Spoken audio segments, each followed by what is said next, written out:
ગુજરાતમાં international bogus call સેન્ટર્સનો રાફડો ફાટ્યો છે। ક્યારેક એક નાનકડા એવા રૂમમાંથી આખો આ બોગસ કોલ સેન્ટર ચલાવવામાં આવે છે, ક્યારેક હોટલમાંથી ચલાવવામાં આવે છે અને વલસાડમાં આવું જ એક બોગસ કોલ સેન્ટર ઝડપી પાડવામાં આવ્યું છે, જેમાં વિદેશી નાગરિકોને ફસાવવામાં આવતા હતા અને આ આરોપીમાં 2 મહિલાઓ પણ હતી। જાવેદ વધુ વિગત આપશે। જાવેદ, આ આરોપીઓની મોડસ ઓપરેન્ડી શું હતી, કેવી રીતે ફસાવતા હતા નાગરિકોને, વિદેશી નાગરિકોને?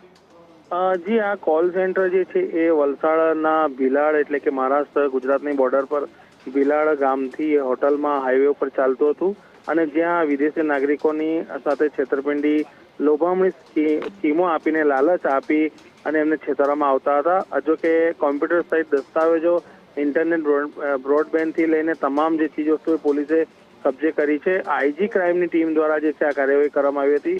છેલ્લા 2 દિવસથી મોનિટરિંગ થઈ રહ્યું હતું અને ત્યારબાદ મળેલ બાતમીના આધારે પોલીસે છાપો માર્યો હતો અને 12 જેટલા વ્યક્તિઓને અટકાયત કરી છે। એમાં 2 મહિલાઓનો પણ સમાવેશ થાય છે। જી બિલકુલ, આભાર આપનો। અને હવે વાત